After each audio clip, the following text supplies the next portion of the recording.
Hello, this is Mike Janulitis, founder of Corner Bowl Software. In this video, I'm going to show you the SNMP features in Corner Bowl Event Log Manager 2021. If you're not familiar with SNMP, devices such as switches and other network hardware provide device information, status, and critical alerts through SNMP. Device information and status is retrieved through SNMP Gets, while critical alerts are fired as SNMP Traps. Corner Bowl Event Log Manager enables you to create and assign filters to SNMP Get monitors so you can get alerted when a variable is set to a specific value or exceeds a threshold. Corner Bowl Event Log Manager also includes an SNMP Traps server enabling you to receive both local and remote SNMP traps for both consolidation and notification. Finally, using Microsoft's built-in SNMP service, templates can be configured to trigger an SNMP trap when the template triggers, errors, or recovers. To access the SNMP functionality within Corner Bowl Event Log Manager, you will need either a Corner Bowl Server Manager license or a Corner Bowl Internet Server Monitor license. Okay, let's get started. The first step is to install and configure Microsoft's SNMP service. On Windows 10 Workstation, go to Apps and Features, select Optional Features, then Add a Feature. Type SNMP, then select Simple Network Management Protocol. Once installed, SNMP will be displayed in your optional features. Next, open the Services Control panel.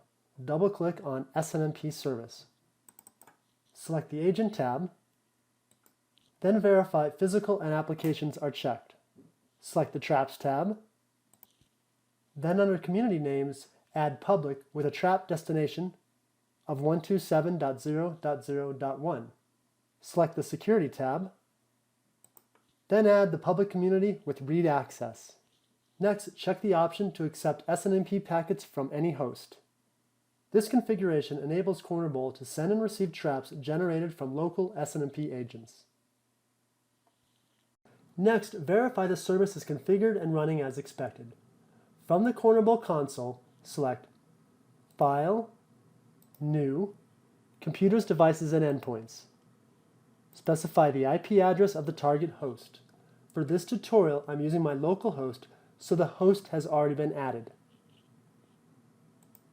If I right-click on my local host and select Host Properties, the Host Properties view displays.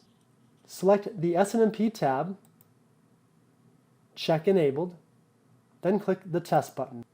The verbose output should show the processor detail. Notice the SNMP Browser button. Clicking on this button opens the SNMP browser and the tree is walked to the first returned value. You can use this view to navigate to target variables for SNMP Get Monitoring. But first, let's verify the SNMP traps are working. From the Explorer view, expand SNMP Trap Server, then select SNMP Trap Server Properties. The SNMP Trap Server Properties view displays. By default, traps received from any host are automatically saved using the pre-installed SNMP Trap Consolidation template. Use this template to configure the SNMP Trap Retention Policy. If you do not want to save traps from all sources, you can instead manually assign the SNMP Trap Consolidation template to each target, host, and device. By default, each host that sends traps are looked up in DNS, so traps can be saved using the hostname rather than the IP. If DNS has no hostname associated with the IP address, the traps are saved using the IP address. Use the Object Identifier Aliases list to associate friendly names to OID values.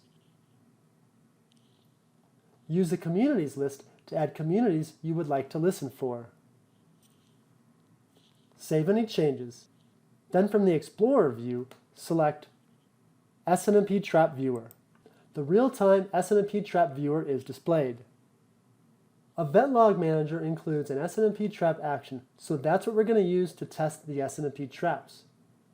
From the Explorer view, expand Actions, then SNMP Traps, then right-click on SNMP Trap and select Send Test SNMP Trap. Back in the real-time SNMP Trap viewer, you should see the SNMP trap with the trap name of Cornerbull software, variable name of trigger message, and value of test message. To view the SNMP trap history, from the Explorer view, expand Data Providers, then Primary Log Repository, locate your local host. If the trap is properly saved, you should see an SNMP Traps node. Right-click on the node and select View. The Select Log View Options dialog displays. You have the option to apply a display filter, page traps by the number of traps or days, and finally, you can auto-advance to a specific date. The consolidated SNMP Trap Viewer displays, and you should see the trap that you just fired. Okay, that's SNMP Trap Consolidation. Next, let's configure SNMP Trap Monitoring. To monitor an SNMP trap, from the viewer, right-click on the trap and select New SNMP Trap Monitor Template. The new SNMP Trap Monitor view is displayed. Notice the schedule is set to real-time because we're listening for traps. Select the Options tab. Notice the object identifier and display name are pre-filled with values of the trap we just selected. Check the Trigger Child OID Traps option to trigger this template when any child trap is received. Select the Actions tab. Use the On-Trigger drop-down to select the action you would like to fire when the target trap is received. Okay, that's SNMP Trap Monitoring. Next, let's configure SNMP Get Monitoring. From the Explorer view, locate your target host or device. Right-click and select Host Properties. If not already enabled, enable. Test. If the test was successful, click the SNMP Browser button. Use the Walk button to walk to the target variable you are interested in. Locate your target value, right-click, and select New SNMP Get Monitor Template. The new SNMP Get Monitor view displays. Use the General tab to specify the frequency to poll the value. Select the Options tab. Notice the object identifier and display name are pre-filled with the values of the variable we just selected. Also, the data type is set to the correct value. Use the trigger controls to set the criteria to trigger the alerts.